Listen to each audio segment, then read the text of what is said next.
Hey guys, what's up? It's Fallout New Vegas Tips and Tricks here, and this is part 2 in my Tech Tips series video, or series. I've got the PC all hooked up and everything. The CD drives are pretty obvious how they hook up. They use the Molex power for both of them, and then they use this ribbon cable. Don't exactly know what it's called. It has 2 slots up here, so I just go and plug both of them in right here and then right into the board next to the RAM. RAM is fairly simple to install. I'll take one out just for your viewing pleasure. This is a RAM card. All it is, if you can see on the board, let me move this up. Sorry, my cable management isn't very great. It's a stock power supply. But yeah, you see these notches right here on the board. You see these notches right here on the card. That's how they go into the board. So you put it in that little slot thing right there. And you do the same thing with the bottom one. And you push till you hear both the clicks. Then that's how you install it. So there is total 8 gigabytes right there. Your 32 pin power connector, I think, is what it's called. It plugs right there into the motherboard with the little tension holder thingy, mabob. Goes right from the power supply into the board. And then the same for this thing. This is, I believe, for the CPU. It powers the CPU, or gives power to it. And then this is just for the rest of the board and all the what's-it-who's-its. I do have this little micro SD thing plugged in, but does not work. I do not know why. This right here is the only thing that goes out of it, and I have tried every port on the board, and none of them have worked. So I'm probably just gonna install that or uninstall that, and then put the what's it called? The little plate back over it again, kind of like the I/O shield. I got all of these hooked up. The front power reset switch, your power thingy right there, or no, that's power, and then it shows whenever your disk is being, or something from your disk is being used. Both disk drives work. So now I'm gonna teach you guys some kind of cable management and installing your hard drives. I have just the 2. Miscellaneous PCI Express expansion thingies, and then I'll show you how to install a fairly large graphics card, which is the GTX 550 Ti. And then, oh shoot, get that out of here. And then I'll show you how to install a fairly small one, which, compared in size, huge difference. This is the card that I used to play Skyrim on when I first started, and I was able to run it in 1080p and play on medium. Now I'm able to play on 1080p on ultra with this.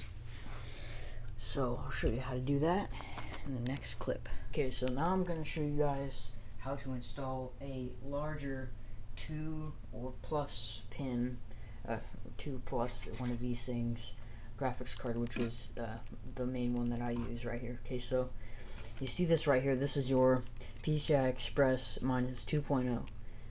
I think the newest is like 3.0 or something like that. But it's just, it's usually the first expansion slot on the board. I don't know what these are for. I think this is an older PCI Express or something. But yeah, okay, so you see the little notch right here. You see the notch right on the card. Focus. Good. You see the notch right there. Okay.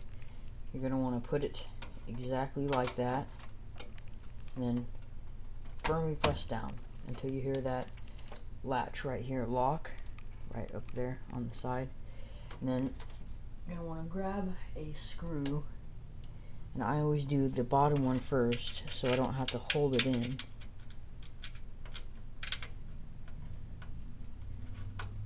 Do that for just the first, and then screw it in.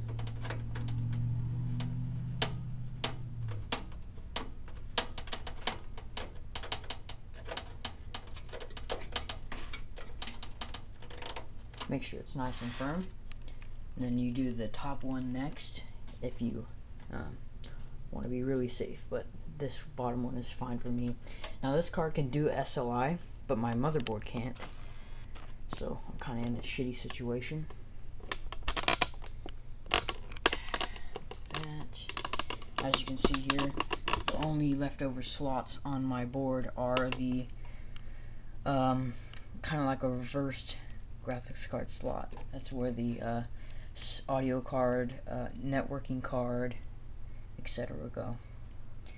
So now I'm going to show you guys how to plug in power for your card, because most cards nowadays need their own power, and usually you can get them from in the box. Mine came from in the box. Let me find the little Molex power adapter. 1 second. Here it is. So this is it. This is your. Would you be quiet, kitty? This is a your 8 or 6-pin power connector. You plug it in from the Molex, which is the white 4-pin connectors, but it only needs 3 because it's 3 and 3 is 6. See? So you plug it in anywhere. Would you be quiet? So you plug it in anywhere on the board, and then you make sure the retention pin is facing downwards when you plug it in, because that's the way the little other connector on the other side where you connect it into is going.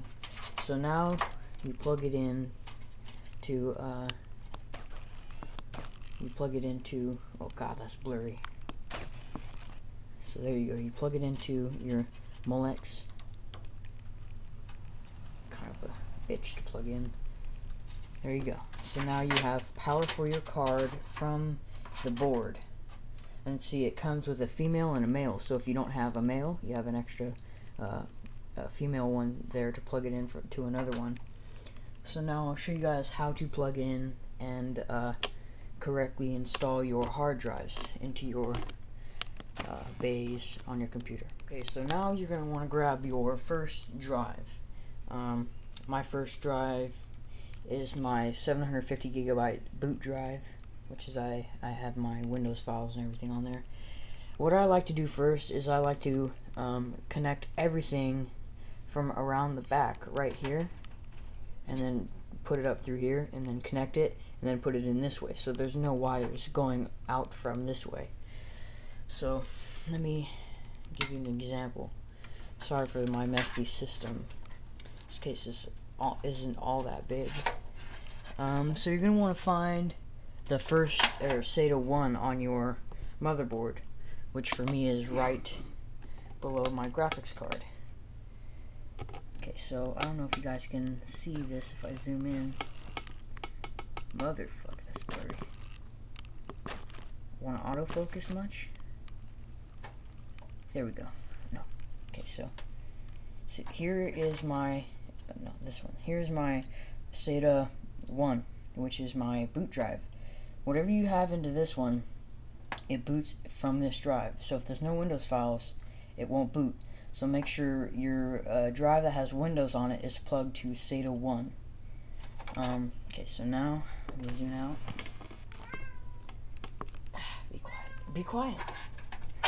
So now you plug it into SATA 1. Okay, so now it's around the back. We have that.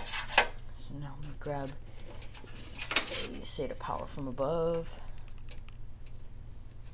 Hopefully there's another one. Yes.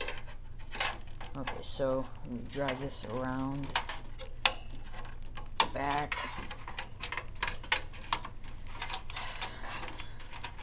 I'm ashamed to put this video on YouTube. My horrible cable management skills. Okay, so now with SATA power back here, let me see if I can zoom in.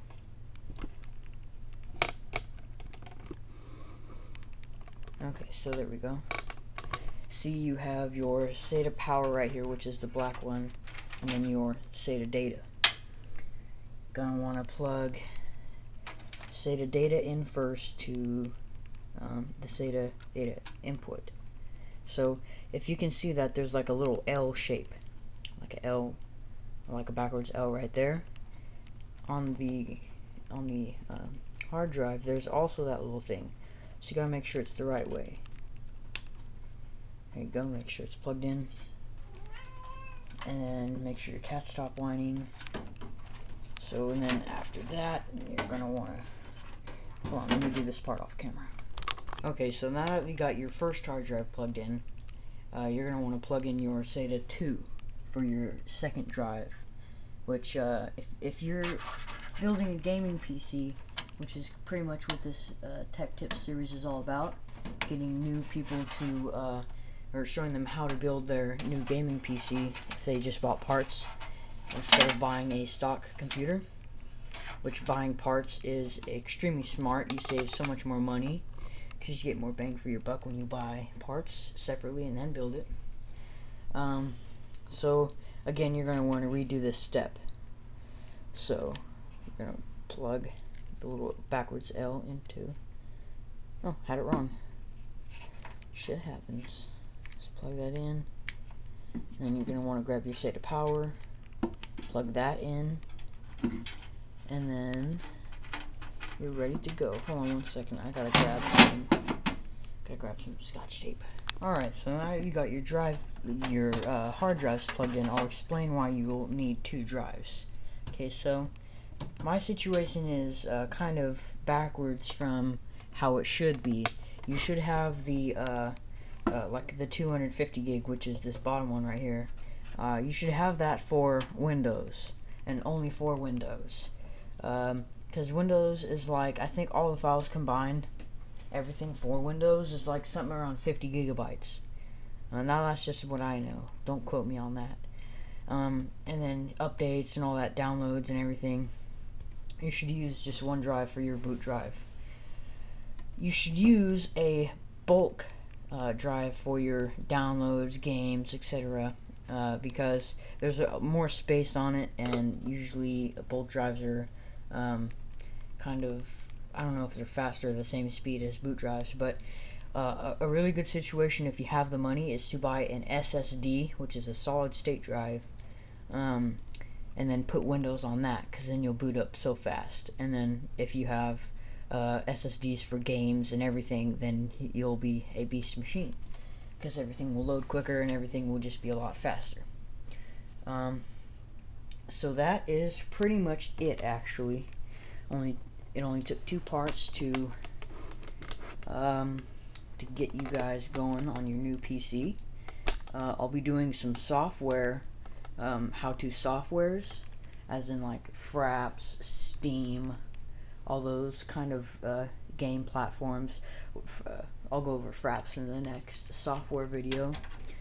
But so that's it. Have fun with your new gaming computer. Oh, and I did not cover Windows, because Windows is self-explanatory. It gives you directions when you install Windows. But how to get Windows installed if you have clean drives, SATA 1, your main drive, make sure you put the Windows disk in your main disk drive, turn the computer off, and then turn the computer back on again, and boot from the disk. A window should pop up using the up-down keys and enter keys. Just boot from the disk and Windows should install. So I will see you guys in the next video.